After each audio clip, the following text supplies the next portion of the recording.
Hello and welcome to this Serial Geek TV episode commentary for Return of the Technodrome, an episode of Teenage Mutant Ninja Turtles produced by MWS. I mean, where to start with this episode? Amazingly, I can still remember watching this and going into school the following day and all my classmates were talking about it.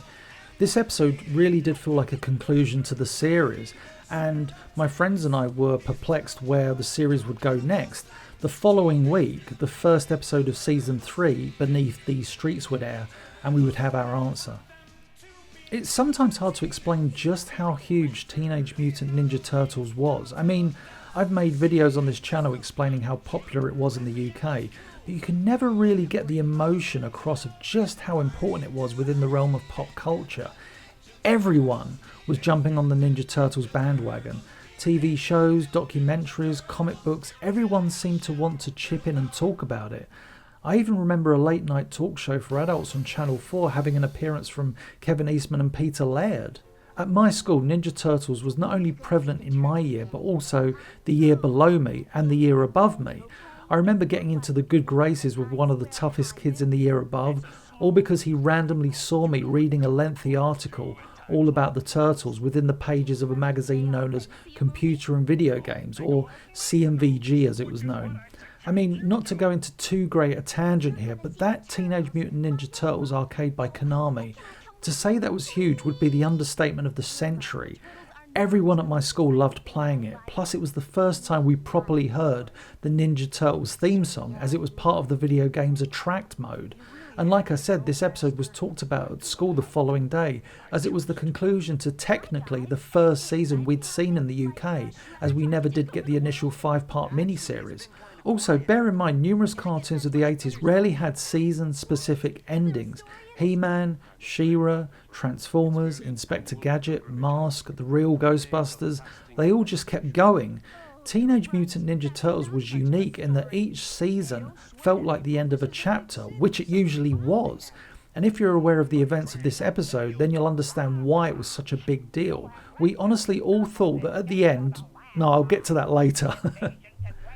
One thing about this episode that I remember us all talking about at school, and it's as clear to me now as it was those decades ago, and it still bothers me, is that this episode, for some inexplicable reason, has Donatello in many scenes without his wristbands.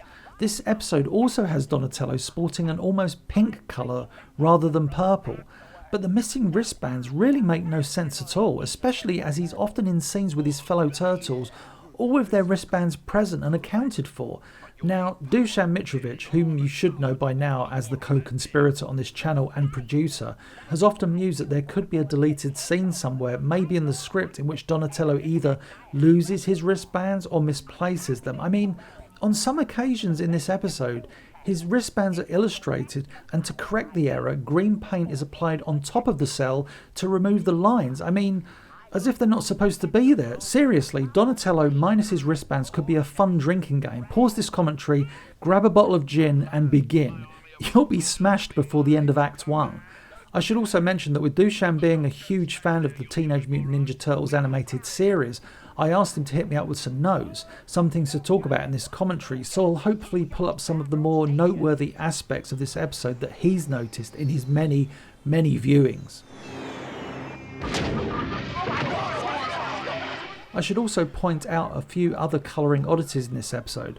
Most notably, Krang is a much darker pink than what we have seen before, almost like he's super angry Krang. Also, in certain shots, his android body is miscoloured in places, often where his hands and feet are concerned.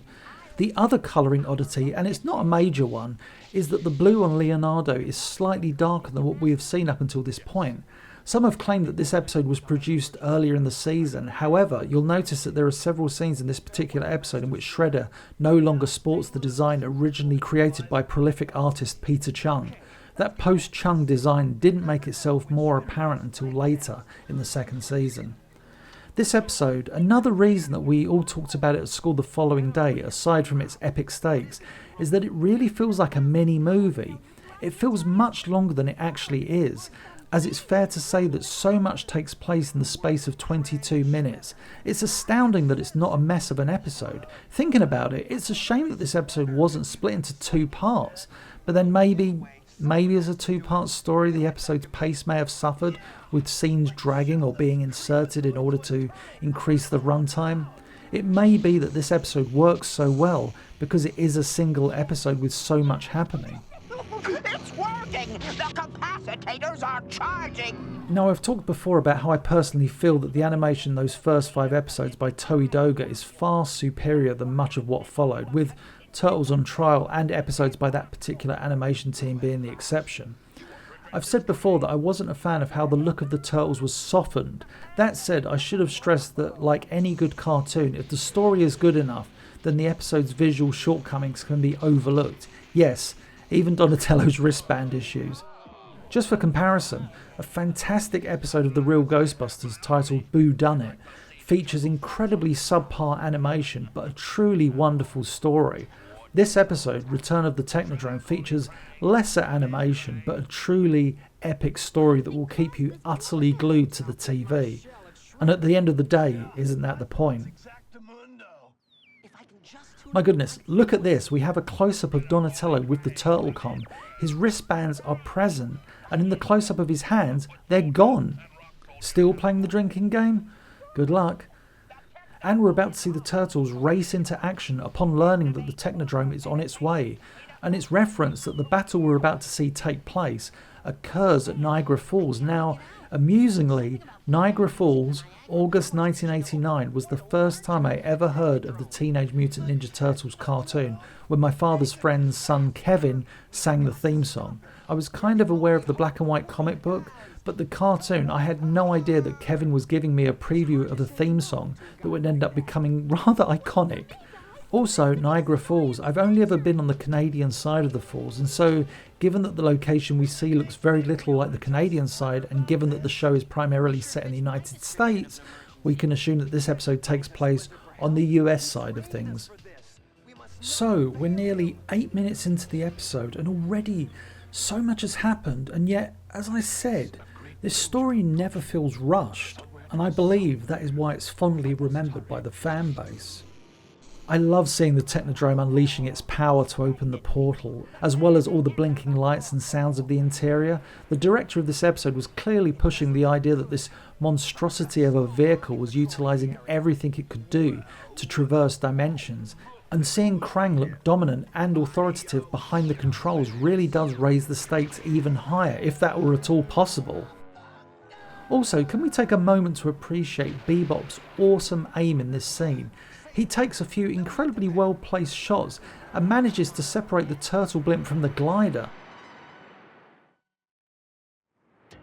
And the turtles are heading for Niagara Falls, and they're not even going over in a barrel. Dun dun dun. So I've talked about some of the odd and incorrect visuals in this episode, and some of you may ask why this is. Well, the first thing we have to talk about is outsourced overseas animation. Back in the 80s, if you wanted your American produced show to be a far more profitable one, you shipped the animation work out to countries like Japan, Korea, the Philippines, where labour costs were cheaper.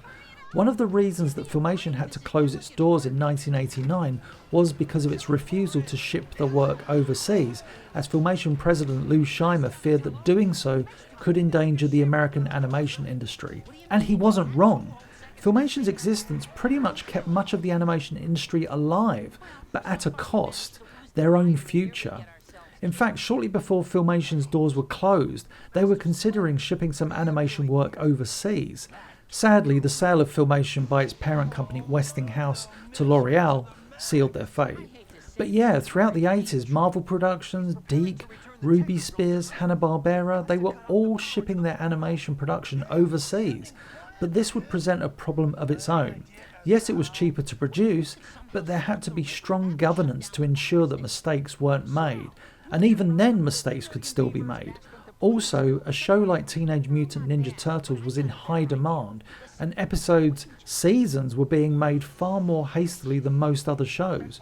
When animation work is shipped overseas, the director of the show would often fly out to ensure that production was going as planned, but this couldn't always be achieved. Also, there was another common practice. The studios that the animation work was outsourced to would outsource the work themselves. Thus, for example, an episode could be animated by Toei, but the quality could be slightly questionable, as if it was animated by another studio, a very independent, often unknown studio. Then of course we have the animation teams, most notably in Japan. They would have their A team, their B team and their C team of animators. As you can imagine, the A team of animators were very good at what they would do. The C team less so, as they were often animators in training or simply just a team that could get the work done very quickly. And once the animation was delivered, if mistakes were present, then reshoots would be required. Reshoots would be very much like what happens in live action, a later pickup of a scene. So, for example, if Leonardo's skin changed to orange, the sequence would be flagged and the animation, or in that case, the painting of the animation cells, would be corrected. And then, the biggest problem that animation production faced, time. Time was never a friend to animated shows during the 1980s and 1990s, because during that 20-year period, shows went from having a relatively simple 13-episode order to a 65-episode order. So you would have multiple episodes with multiple directors being produced by multiple studios and multiple animation teams. Whew, you get the idea. And then, of course, communication was an issue. I'm not talking about language barriers. I'm talking about the fact that this was, of course, pre-internet. Corrections were flagged by phone, sometimes by fax, sometimes and often by mail. So when watching shows from the 80s and 90s, always be aware of all that. One of the things this episode does really well is give everyone time to shine. I mean, the Turtles get their action-based sequences, but so too do April and Splinter. And when Splinter gets into the action, you know it's going to be good. And again, that's what makes this episode feel so epic. We have all of the major players involved. No, this can't be happening! And the Technodrome is stopped in its tracks. My goodness, I mean, look at Krang. Compare the look of Krang here to the one we see in Season 1. All the detail that version had, the movement, the creepiness. This one looks like an angry pink jelly. Another thing about the visuals of this episode is the size of the characters. It appears that the model sheet size charts were simply not being adhered to. Shredder is often the same size as his mutants, and at times even Krang, who should tower over Shredder, looks about the same height. Size charts aren't always adhered to because it is, at times, tough to keep track of that in animation. Just look at the Transformers series for numerous character size issues from episode to episode, even from scene to scene. I'm looking at you, Skyfire. And here we go, the Technodrome is back on the planet Earth. Wow. Granted, in the hands of another animation studio, this scene could have looked far more impressive, but the artist and animation director does a great job of showing visually how much of a threat this giant base of operations is. And this shot of the Turtles, utterly surrounded, easily one of the most brilliant visuals of the series. The numbers are utterly against them, and of course, as with all villains, there is some infighting, with Shredder wanting to end the Turtles now, but Krang wanting something a tad more dramatic. And now we're going to get one of my favourite moments in this episode, a wonderful piece of writing by Michael Reeves. Is it all over for our heroes? I haven't really talked about the late great Michael Reeves, the writer of this episode, during this commentary, but I have referred to his work across numerous other commentaries, whether it be He-Man, Dungeons and Dragons or The Real Ghostbusters. The man always delivered fantastic work, and this episode is really no exception, with a lovely twist about to present itself. Get ready. What?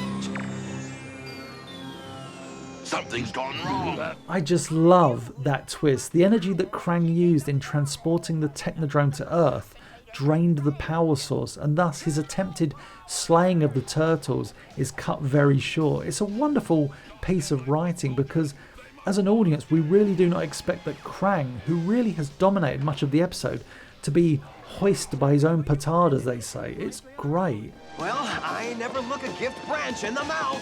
I love that the Turtles choose to escape here rather than battle their way into the Technodrome. It makes sense. Plus the surprise use of the blimp is a nice touch. I would have thought it had drifted off into outer space by now and exploded. We're about to get a wonderful animated piece of Shredder's rage, and be sure to listen to James Avery's delivery of the dialogue. They've escaped again. Oh, this is getting very monotonous. I just love hearing his voice. You can almost picture him in a recording booth with his fellow actors delivering those lines. And if you go back and listen to that dialogue in which Shredder bemoans the turtles escaping again, I believe he's referring to the number of times they have escaped his clutches thus far across the 2 seasons. This isn't just applicable to this episode, hence his additional comical line of "this is getting very monotonous." And Donatello, his wristbands are missing once more. We're now over 15 minutes into this episode, and it's amazing that so much has happened and yet it still doesn't feel rushed in the slightest. I mean, Michael Reeves was a fantastic writer on all those shows he worked on. Maybe another writer would have struggled putting this much material into an episode. That said, Teenage Mutant Ninja Turtles had a lot of really experienced writers working on it. So, Krang reveals his plan to drill the Technodrome down into the ground and cause earthquakes, forcing people to evacuate New York so that he and his allies can take over. Then, using the city as a base of operations and the armies and weapons of Dimension X at their disposal, they will conquer the planet. However, without even looking, I know my American geography relatively well. New York is quite the distance from Niagara Falls. You're looking at a fair few hundred miles. I command everyone to leave the city immediately. Pretty cool here to see Krang performing a live, very threatening broadcast to the people of the world. And as the Turtles muse, Krang's plan is indeed a legit one. This situation, whilst not as visually stimulating as a giant Krang terrorising New York, does feel as equal a threat. It's odd that the Turtles announce that they must find the Technodrome, having been right by it a few scenes prior. It's not like this is going to be a hard quest for them, just head back to where they came, although, again, we're talking hundreds of miles away, and dive down into the hole left by the huge Technodrome.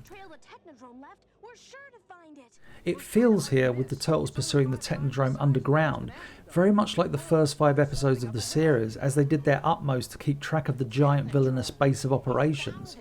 Even some of the staging and shots seem similar. I always loved seeing the Technodrome as a painted background. The artists always did a wonderful job to make it look impressive. And in Season 3, spoiler, with it close to the Earth's core, the use of red and orange hues in the painting of the Technodrome is at times rather beautiful. Alright, everyone take cover. This explosive packs an incredible punch. I do love this little gag with Donatello and his exploding star. Again, very simple animation, but it works. Interestingly, if you'll allow me to talk about Hero Turtles for a moment or two, this scene was present when the episode was broadcast on children's BBC. However, in the VHS release of this episode, I remember the scene being trimmed, as throwing stars were, for a time, an illegal weapon. Yeah, I'm confused as to why the BBC, who seem to take pleasure in heavily censoring this cartoon, included it. Anyway, really interesting moment here. Splinter stops he and his young allies in their tracks, sensing that his erstwhile enemy, Urokusaki, the Shredder, is nearby. Very much like Star Wars, with Obi-Wan Kenobi and Darth Vader sensing one another. Yes, that encounter was explained away with the Force, but here I'm sure we can put this connection down to the mystical and ancient arts that both men are prevalent in. Again, there are definite callbacks to the 5th episode of the initial season, with Splinter once more fighting Shredder within the Technodrome. And whilst that one had the excellent animation of Toei Doga, this one has a far more impressive setting, as you will soon see. Hurry, Donatello! We're running out of time! I love the fact that the Turtles managed to find the exact room they need in a base of operations the size of the Technodrome, but that's me really picking at the episode. And here we go, a very Death Star-esque confrontation between master and student, as Splinter once more finds himself face to face with Shredder. And look at this shot of Shredder, cape flowing in the breeze, the red energy charge next to him illuminating his presence. Utterly fantastic. I love that the pair strike their fighting stances. It really does remind we, the audience, that these two are highly accomplished martial artists that can cause great harm, should they so choose to do so. It's wonderful. The music, the parallel confrontations. This is, as I've said before, epic. I do love the way the backgrounds are painted in this final battle at the Technodrome. The artists do a fantastic job of really selling the sheer scale of the Technodrome. Not all episodes manage to get the size across. Nice little cost-cutting technique here. As the lights go out, we hear a kerfuffle and the Turtles emerge from the room unscathed. It does lead to a nice comedic moment when we cut back to the room with the light going on and off. One of these days, those Turtles are really gonna get it. So, those foolish English citizens refuse to evacuate. You really do feel for Krang in this scene. It's almost like every time he presses a button on his control board, an alarm sounds informing him that something is wrong somewhere. And Splinter and Shredder are engaged in combat, but it's about to be sadly cut short by a huge malfunction in the Technodrome. I, for one, would have loved to have seen these two enemies duke it out for a length of time in this rather impressive setting. But we do have other awesome battles between Splinter and Shredder during the course of the series, so there is that. The staging of this escape is fantastic. It's just such a shame that the turtles are illustrated to look like childlike versions of themselves. But we do get a great little escape here, and musical cue. Ready? This is such a wonderful conclusion to this episode and the season. When you think about it, the first season has an ending, albeit an open-ended one. Season 3 has a very definitive ending, we'll get to that one day. And this season has a pretty closed ending with the villains seemingly gone for good. I mean, what a shot! Seeing the Technodrome swallowed up by the lava of the Earth's core is a fantastic visual. As I mentioned earlier, my friends and I went into school the following day talking about this episode, and we honestly believed that the Technodrome and the villains were killed, or at least never going to return. I don't think any cartoon of the time had ever had me believing in such a definitive defeat for the baddies. If they had never made another episode of Teenage Mutant Ninja Turtles, I think it's fair to say that this would have been a highly satisfactory ending. However, Season 2 was really just the beginning for the series. Season 3 would see an increase in the number of episodes and the scope of the series. And yeah, there we go, Return of the Technodrome, one of the best and most epic episodes of the second season, and probably the entire series. Michael Reeves somehow manages to balance all of those ongoing elements in one single episode, and it never feels rushed, it's paced to perfection. The only thing that remotely lets the episode down are the visuals, but it's a minor letdown given the strength of the story. And that's the end of this episode commentary. I hope you enjoyed it.